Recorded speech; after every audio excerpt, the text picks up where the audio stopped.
Welcome. If you want to adjust notification panel shortcuts in your Samsung Galaxy A52s, at first you have to open that notification panel, then slide on the right and tap on this plus icon. As you can see right now, we are able to change position of any icon that we have here and also here. But at the first, let's focus on this list. When you want to put, for example, location between sound and the Bluetooth icon, click, hold, and then drag it just like that. As you can see, when you make it, and this Samsung device, you get great highlight, because in the most cases, when you click and hold, this icon will still be under your fingerprint. I mean, under your finger. So in some cases, you are unable to see it.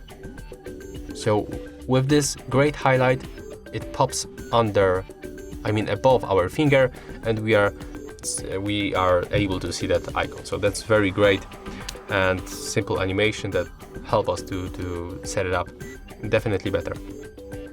And right now, if you want to remove icons from this list, click, hold, drag to the left and put it, for example, between auto rotate and power saving mode.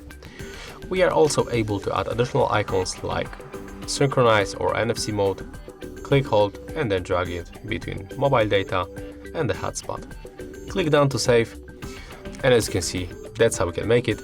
So I hope that I'll help you, and if I do, remember to leave a like, comment, and subscribe.